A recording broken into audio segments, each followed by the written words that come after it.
23 de novembro de 2017. Com muita reclamação com a arbitragem, Grêmio supera Catimba Argentina e sai na frente por título da Libertadores. Ainda pensando no Brasileirão, mas já de olho no ano que vem, Palmeiras faz o primeiro treino após o anúncio da chegada de Roger Machado. Multicampeão pelo clube, o goleiro Cássio fala sobre o medo de um novo desmanche e também a honra de levantar a taça domingo no jogo contra o Atlético Mineiro.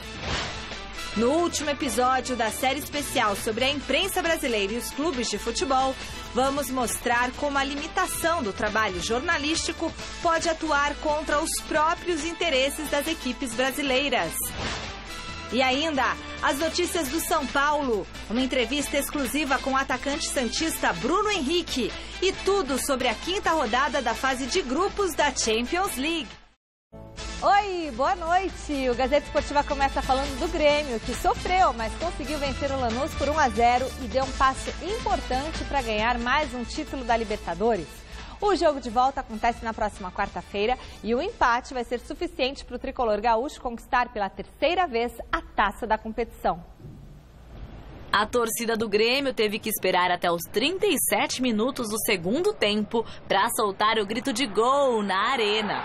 O ex-São Paulino Cícero foi quem garantiu a vitória por 1-0 ao time gaúcho. O jogo da volta entre Grêmio e Lanús acontece na quarta-feira que vem na Argentina e qualquer empate garante o tricampeonato da competição à equipe brasileira.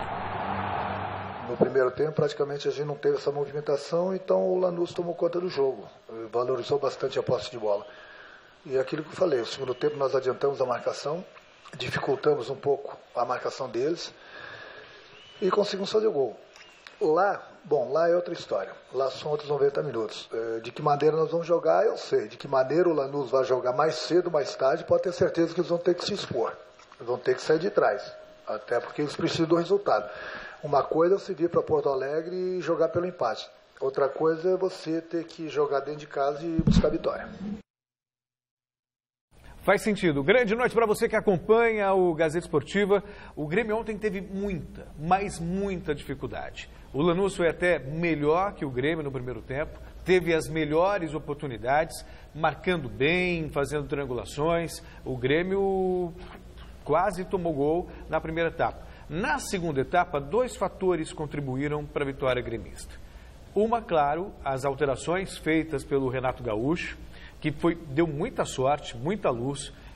O Cícero entrou, fez gol, o Jael foi bem. Enfim, o Grêmio conseguiu um gol aos 36, na Bacia das Almas, mas um gol que pode garantir o título. E o Lanús também, a outra razão dessa vitória gremista, é que o Lanús se acovardou. Entendia que o 0-0, que o empate era um bom resultado e abriu mão da vitória muito cedo, tentando segurar o resultado. E aí o Grêmio foi para cima, de tanto tentar, acabou conseguindo o gol. Tivemos reclamações da arbitragem, teve um pênalti para o Grêmio no último minuto do jogo que a arbitragem não marcou.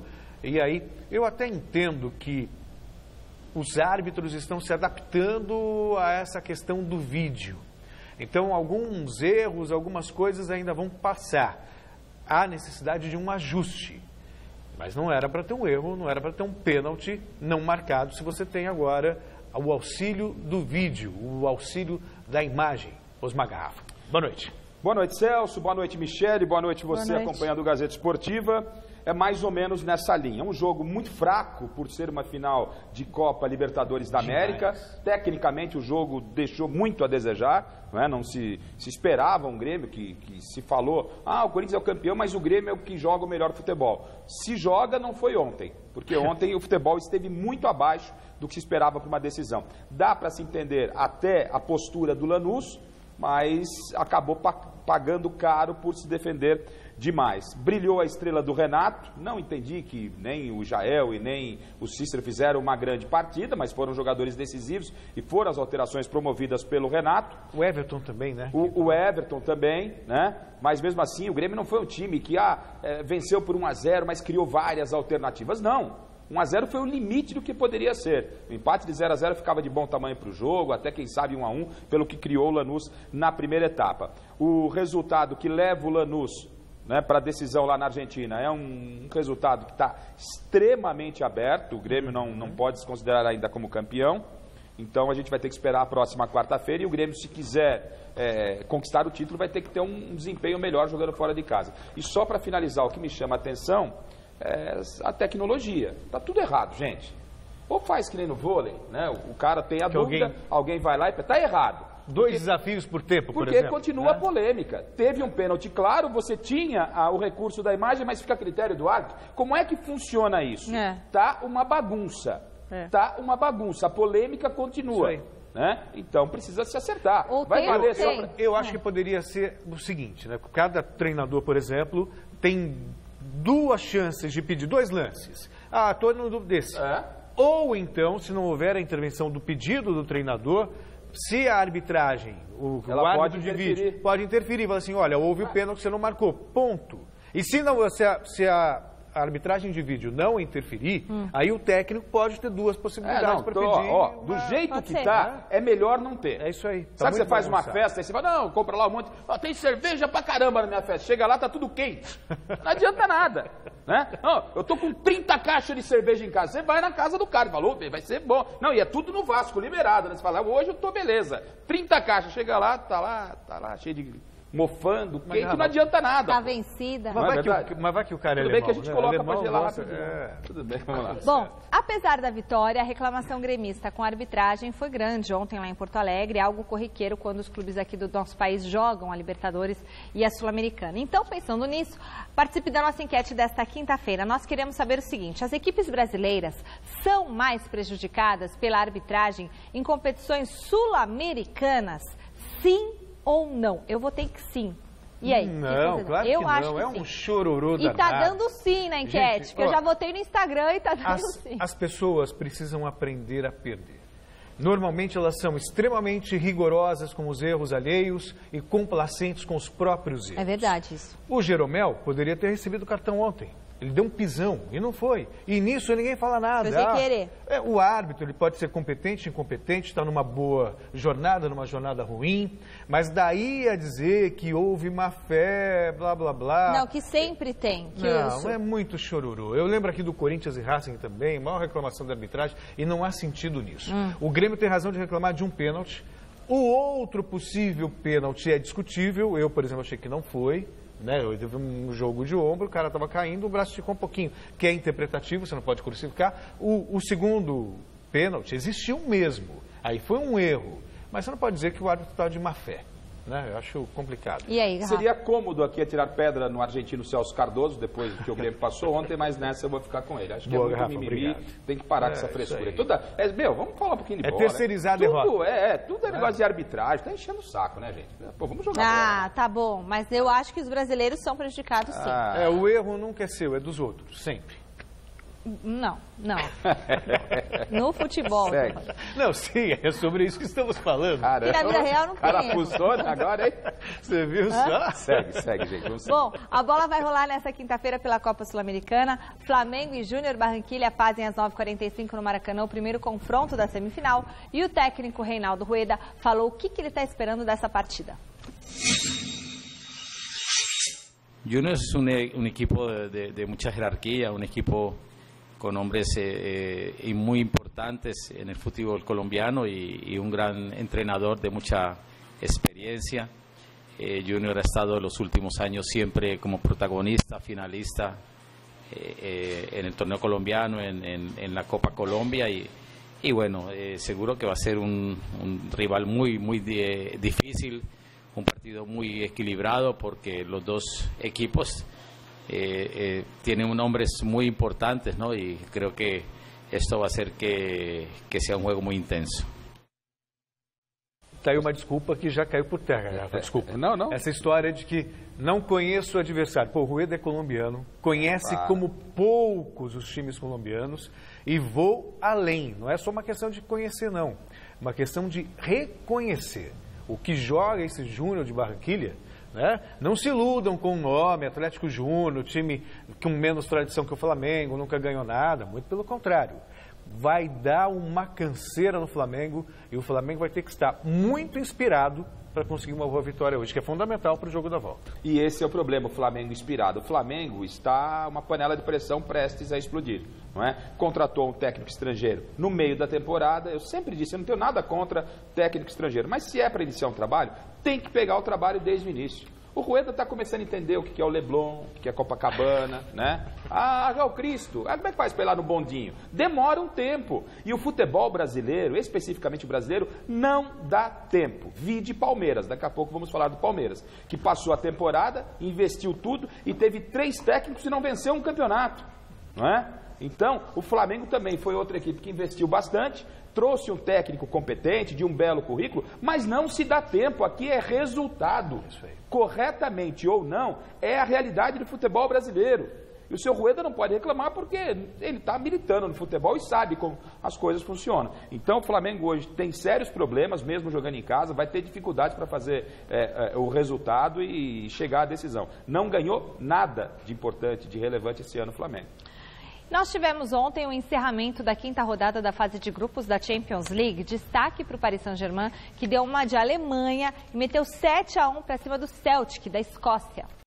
Nenhuma grande surpresa, Celso avançando quem deve avançar. Normalmente é assim na Champions. E claro, esse 7-1 do Paris Saint-Germain em cima do Celtic é uma exibição. É uma exibição.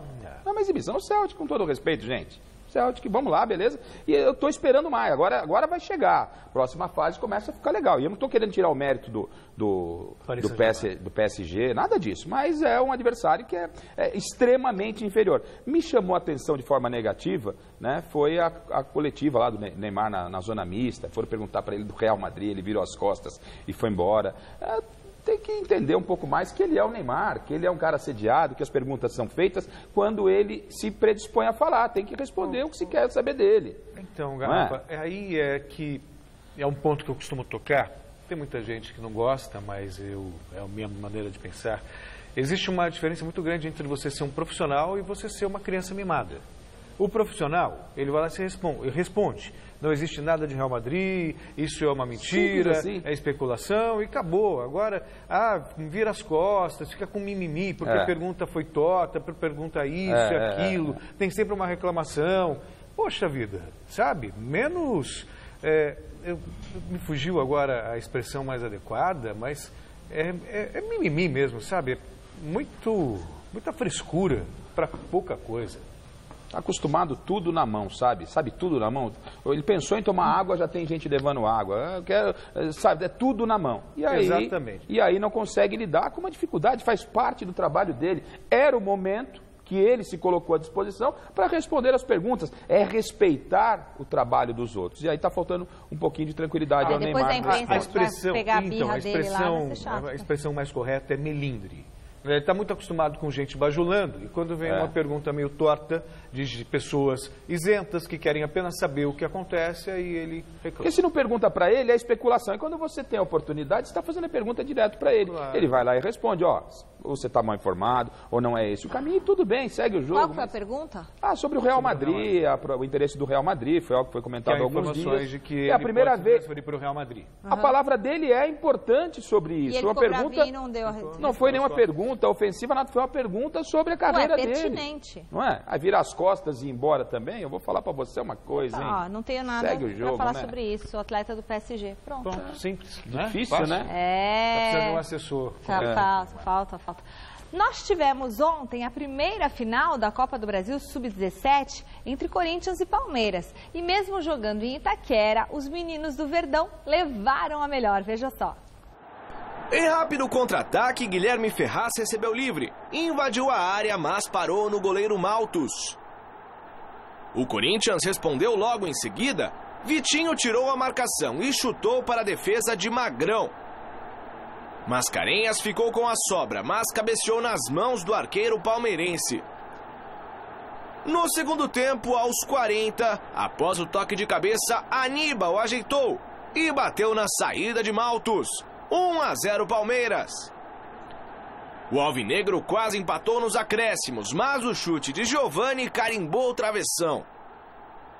Final: Corinthians 0, Palmeiras 1. Jogo da volta na próxima quinta-feira.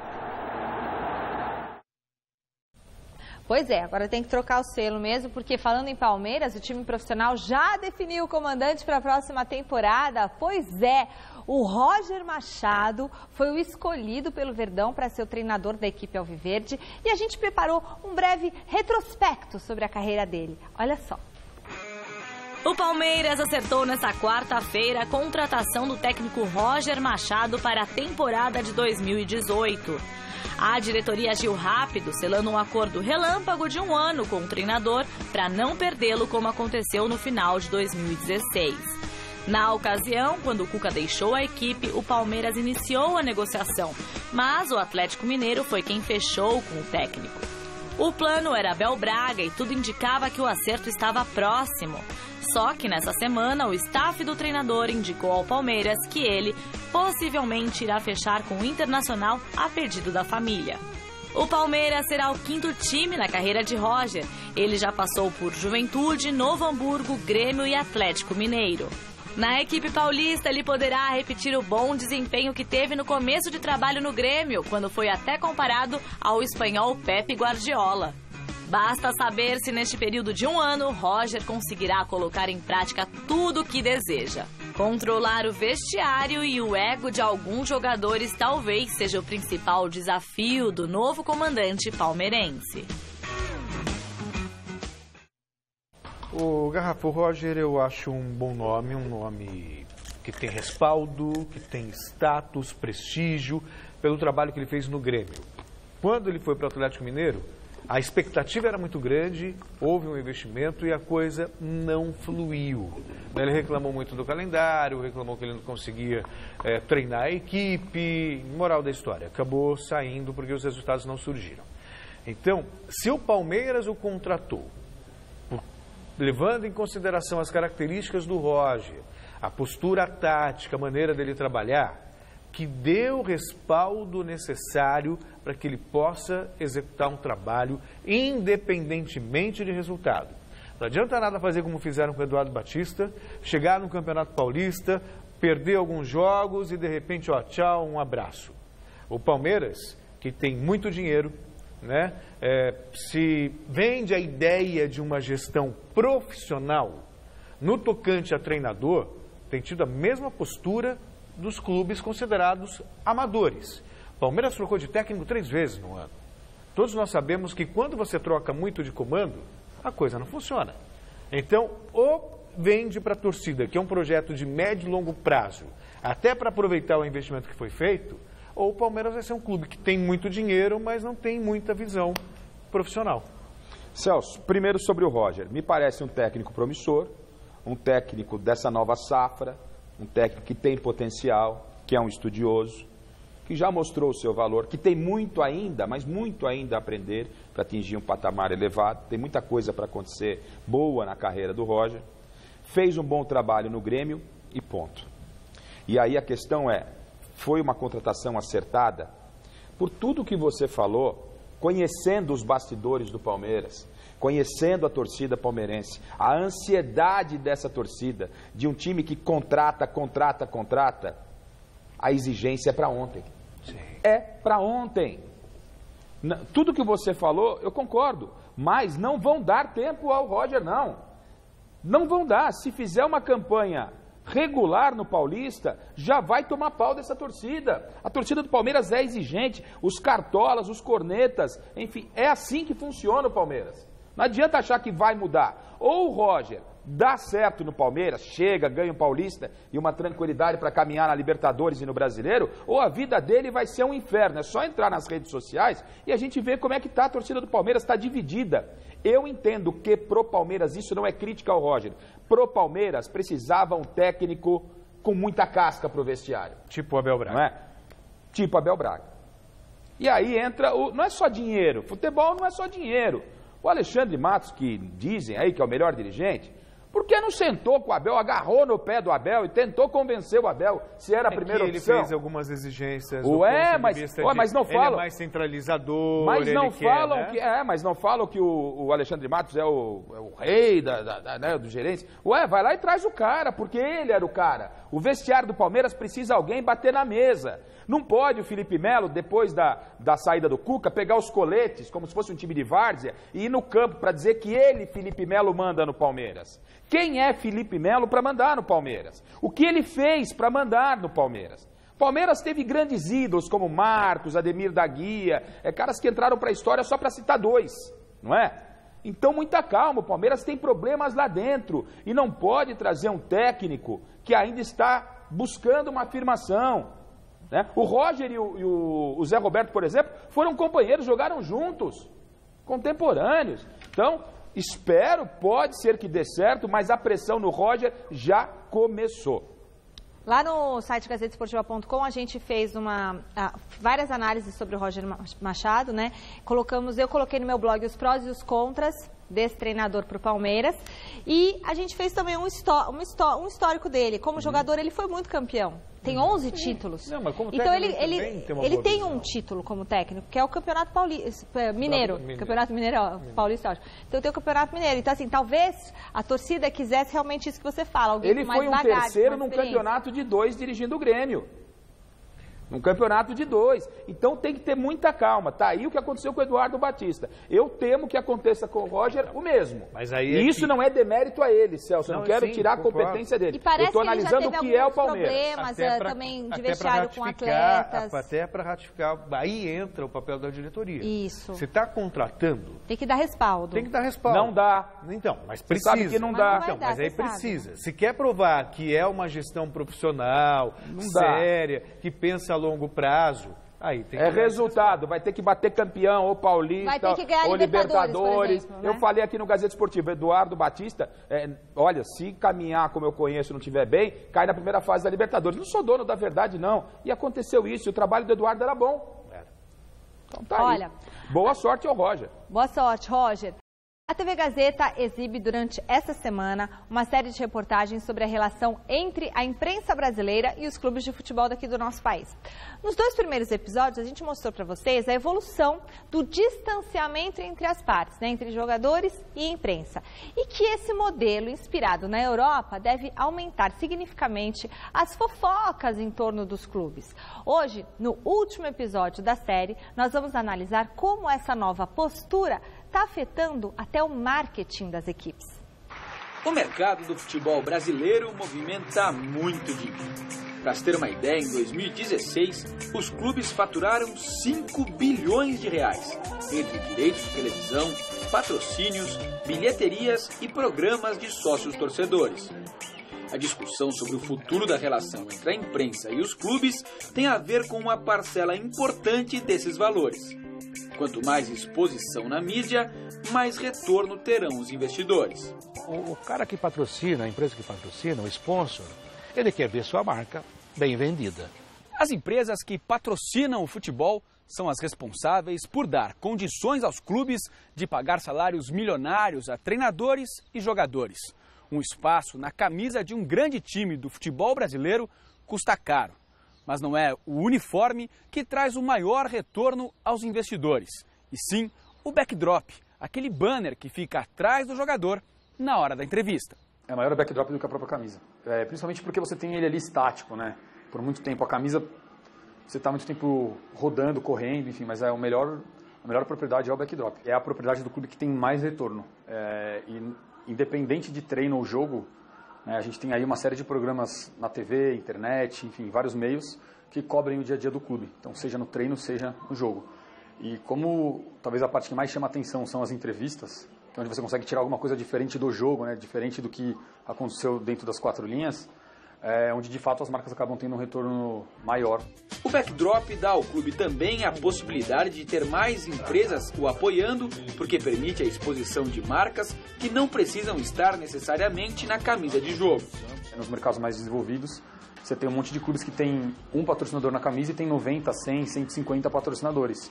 E do ponto de vista financeiro, é muito mais saudável você ter, de repente, 100 parceiros te dando 500 mil, 1 milhão por ano, do que dois que te deem tudo isso. As oportunidades estão aí, acho que o mercado brasileiro ainda sente um pouco de dificuldade de entender o quanto esses outros ativos além da camisa de jogo podem entregar para um clube e para o patrocinador principalmente.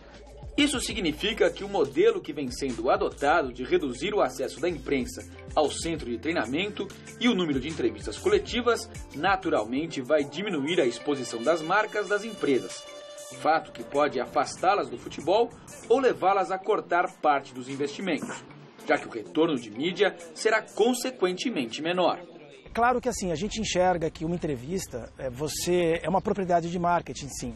Para o clube, vou ser sincero, quanto mais aparecer a marca com qualidade, melhor. O conteúdo, para nós, assim, é uma ponte, é uma ligação direta do clube, da marca do clube, dos patrocinadores com o nosso torcedor. Então, você manter essa chama acesa é sempre bom. Apesar do mercado ser aquele que define quanto um clube poderá investir em contratações e salários para a temporada, nem sempre o futebol respeita o que ele diz. Muito pelo contrário. E o marketing, por sua vez, não tem coragem de intervir nas decisões do futebol. Jamais colocou o marketing à frente do futebol. A gente entende que o futebol vem em primeiro lugar. Então, assim, se um dia não vai ter entrevista, existe uma razão. E a gente entende essa razão. Então, assim, o marketing nunca força uma situação.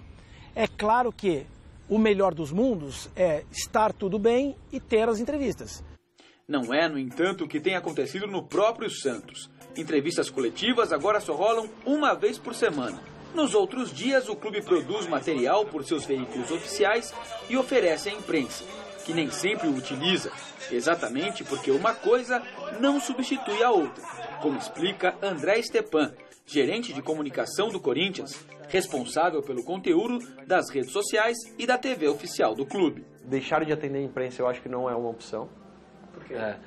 Cara, eu acho que assim, a produção de conteúdo feito pelo clube, ela até hoje tem um limite. Eu não sei se algum dia a gente vai conseguir extrapolar esse limite.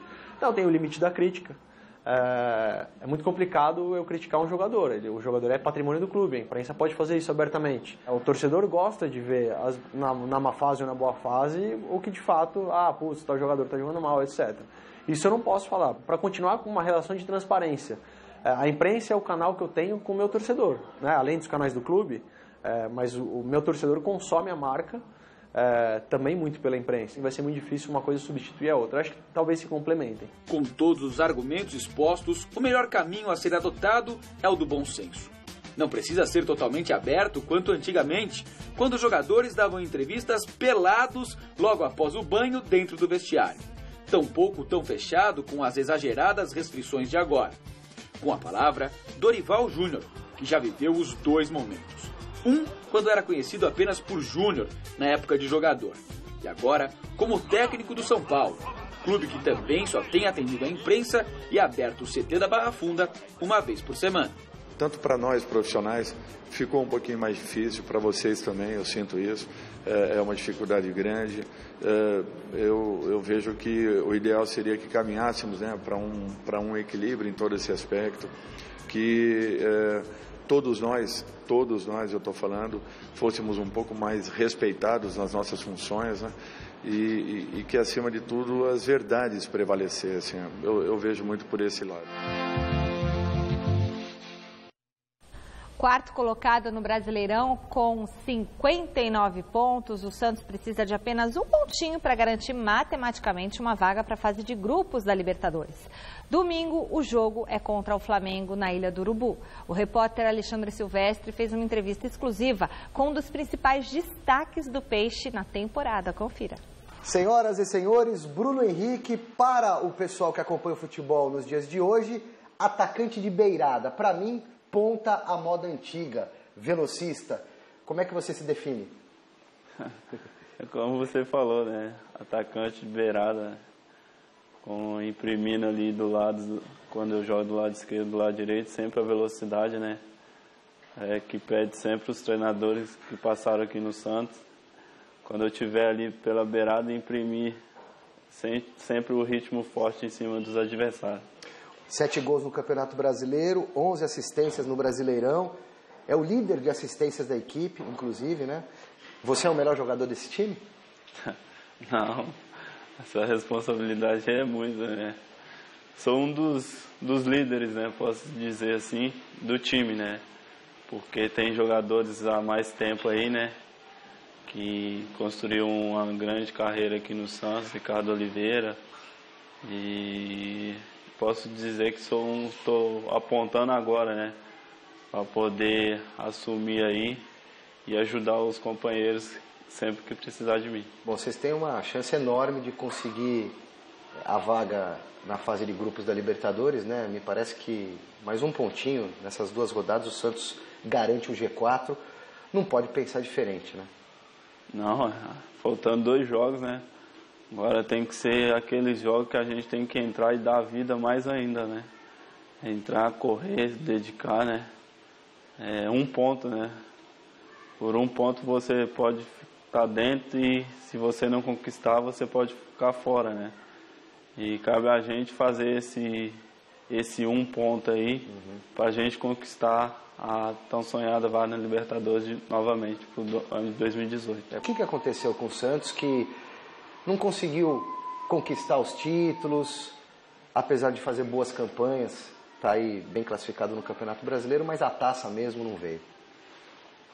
Olha, agora não tem como, né? Você ficar apontando erros, acertos, o que aconteceu, o que não aconteceu, né? Todos sabem, foi um ano muito difícil para o Santos, né? Desde o começo, né? Muitas coisas aconteceram da forma que a gente não queria, né? E isso acabou pesando dentro de campo, né? Você consegue enxergar um Santos mais forte, competindo mais na próxima temporada, ou não passa por enquanto de um desejo? Acho que sim, né? Acho que o objetivo é esse, né? Um Santos mais competitivo, um Santos mais forte, entrando na Libertadores pro ano que vem. Tenho certeza que será um Santos diferente, né? E para entrar, para chegar onde é que o Santos quer chegar, que é na final da Copa Libertadores e ser campeão. Bruno Henrique, muito obrigado. Valeu. É ponta, para mim é ponta. Para o pessoal de hoje em dia, atacante de beirada. Dá passe, faz gol, é veloz, tem muito para crescer. Obrigado, Bruno Henrique. Obrigado, eu. Seja feliz. Abraço. Tchau, pessoal. Um dos sonhos antigos do Santos para reforçar a equipe na próxima temporada é o atacante Robinho, do Atlético Mineiro. Mas um fato pode atrapalhar o desempenho do jogador em 2018 e isso está relacionado à justiça italiana. Lá no site gazetesportiva.com está em destaque na nossa capa que, segundo informações vindas de diversos veículos de comunicação da Itália, Robinho foi condenado em primeira instância a 9 anos de prisão sob suspeita, de cometer crime de violência sexual contra uma jovem de origem albanesa. O delito teria sido cometido quando o brasileiro ainda defendia o Milan em 2013, em uma boate da cidade italiana, e envolve também outros 5 homens. A advogada de defesa do Robinho, Marisa Alija, emitiu um comunicado dizendo que o Robinho nega qualquer participação no episódio, que o atleta já se defendeu dessas acusações e que eles vão fazer o recurso, ver o que acontece aí. Ok. Hora de falar do São Paulo, que no domingo enfrenta o Coritiba no Couto Pereira pela penúltima rodada do Brasileirão. Depois de uma sequência cheia de altos e baixos, o goleiro Sidão comemora o bom momento na equipe. Veja na reportagem de Fernando Gavini. O melhor jogo de Sidão com a camisa do São Paulo, o goleiro tem na ponta da língua. A suada vitória de 1-0 sobre o Sport. Foi marcante pelo que significou. Acho que a gente estava na zona de rebaixamento e após a vitória nós saímos da zona. Eu lembro que a gente voltou para o vestiário e a gente falou, agora a gente não volta mais para aquela zona de rebaixamento. Uma boa recordação de um ano difícil, não só para o São Paulo, mas particularmente para Sidão. O goleiro foi contratado a pedido do ídolo Rogério Ceni, técnico no começo da temporada, mas demorou para se firmar. Comecei o ano de forma muito boa. Depois sofri uma lesão que me atrapalhou bastante e eu forcei jogar com essa lesão e acho que isso foi o que mais me atrapalhou. Então o meu rendimento caiu muito, mas recuperado eu voltei, continuei trabalhando, esperei minha minha oportunidade e hoje estou provando aí o meu valor e o meu talento dentro de campo. Acho que o jogador tem que dar a resposta dentro de campo e foi isso que eu fiz. Para o ano que vem, Denis e Renan Ribeiro, ambos com contratos no final, não devem continuar. Os companheiros de Sidão no gol devem ser o jovem Lucas Perry e Jean, do Bahia, que está prestes a ser oficializado como reforço tricolor. Quem vier será bem-vindo. Eu não tenho a certeza absoluta aí da contratação, mas o pouco que eu vi, o Jean é um bom goleiro também. Acho que pela idade já está jogando em alto nível, então vai acrescentar bastante se caso isso concretizar. Então quem vier com certeza vai brigar pela posição, mas por enquanto eu estou no cargo e vou brigar para continuar mantendo. No Corinthians, a expectativa gira em torno da festa que vai acontecer no final de semana contra o Atlético Mineiro na Arena em Itaquera, quando a equipe vai receber a taça do Brasileirão. Por outro lado, a diretoria do Alvinegro começa a ter motivos de preocupação com possíveis propostas que podem desfalcar o timão na temporada do ano que vem, mas também podem encher o cofrinho do Coringão, né? Vamos ver aí na reportagem de Adriano Dolfi. Em 2015, o Corinthians ganhava o 6º título brasileiro. Semanas depois, o torcedor se preocupava por causa do desmanche, a saída de 6 titulares. No ano seguinte, 16 reforços foram contratados, mas não foi o suficiente. A temporada terminou de maneira melancólica. A gente não sabe quem pode sair, quem pode chegar. Aquele ano, se eu não me recordo, acho que não tinha ninguém que tinha especulação de ir embora. A diretoria, eu acho que vai tentar o máximo possível segurar os jogadores, mas também eu acho que o Corinthians tem um lema aqui que não segura jogador, que não impede. Se for uma coisa legal que é boa para o Corinthians e para o jogador, o Corinthians nunca cria empecilhos. É difícil você remontar é difícil, porque hoje você pega qualquer jogador, sabe a parte tática, sabe como se defender, como atacar, sabe como o time joga. Então, quanto menos jogadores sair, eu acho que fica legal para a gente montar um time bom, competitivo para o ano que vem. Agora, um dos nomes cotados a sair é o lateral Guilherme Arana, rumo ao Sevilha, da Espanha.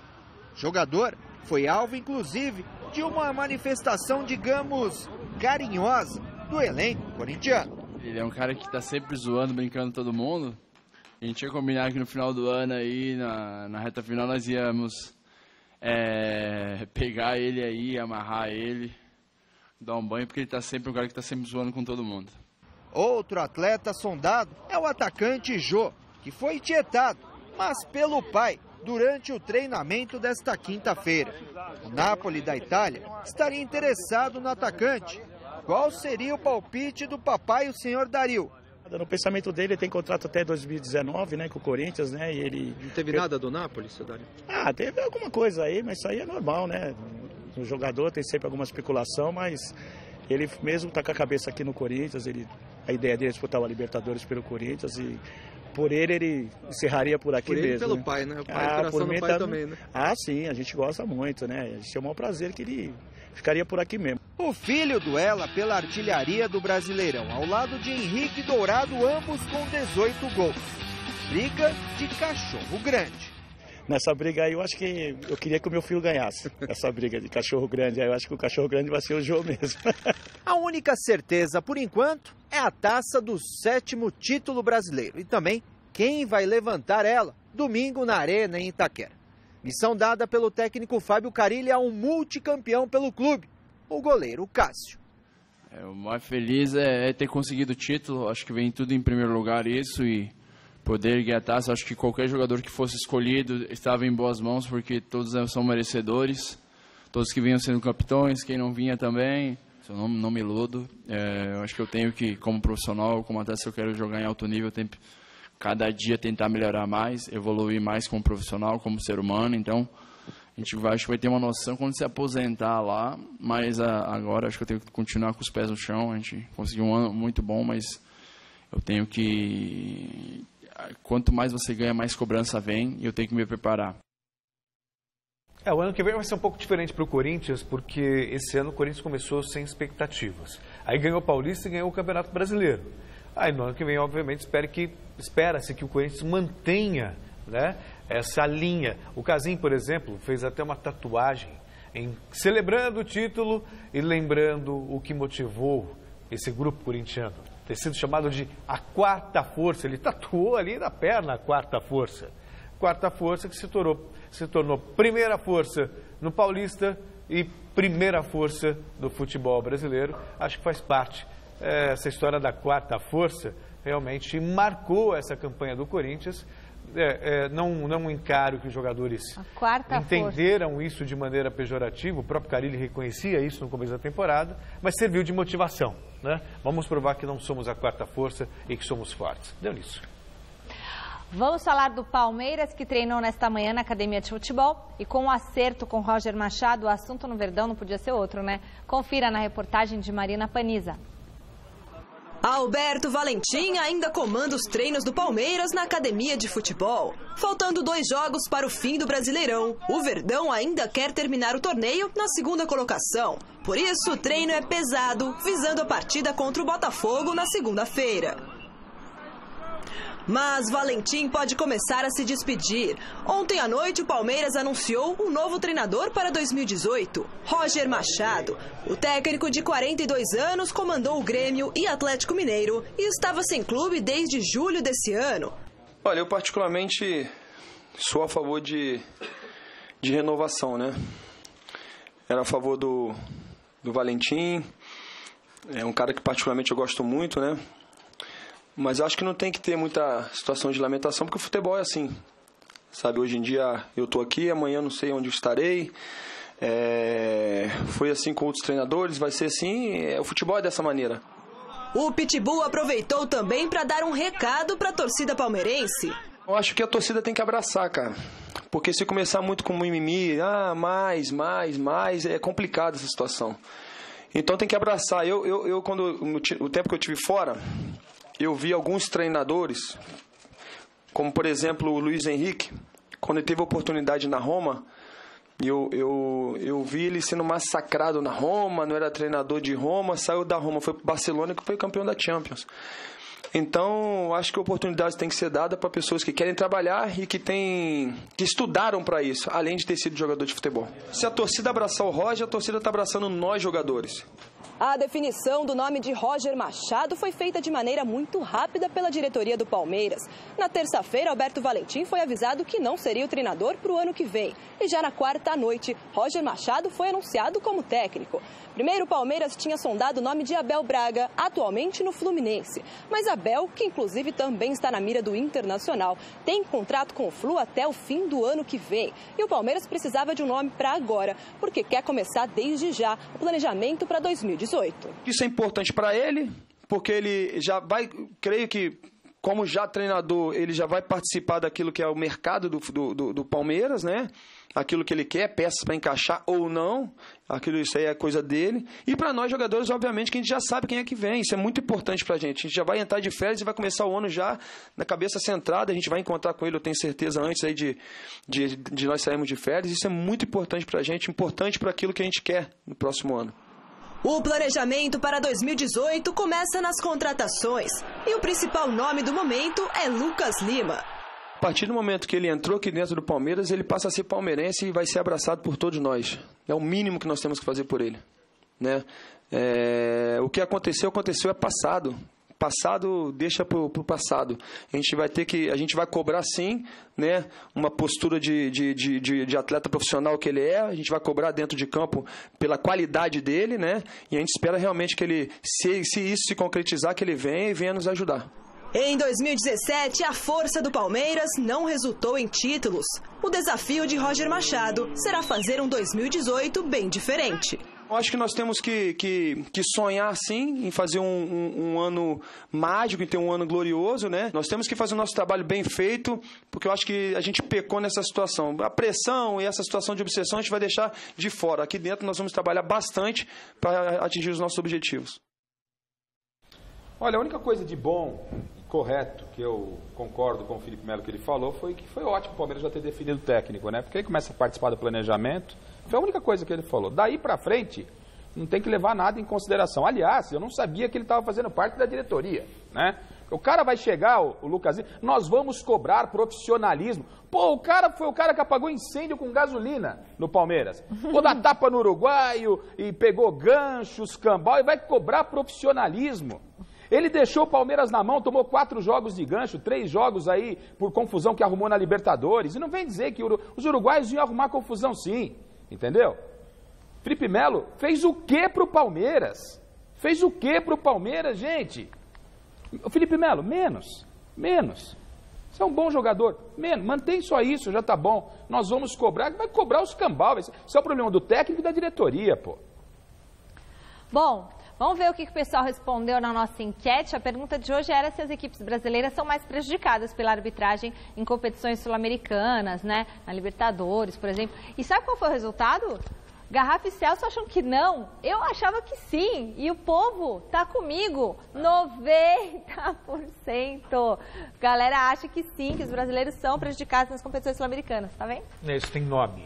Mimimi sou eu, mimimi. Também, Meu filho me chama de Mi. Não foi uma mãe, é Mi. Gente, um beijo. O programa dessa quinta fica por aqui. Nós voltamos amanhã às 6 da tarde. Celso Cardoso no Jornal da Gazeta e o Garrafa nas reportagens. Isso aí. Até já no Jornal da Gazeta, então. Nos vemos. Tchau.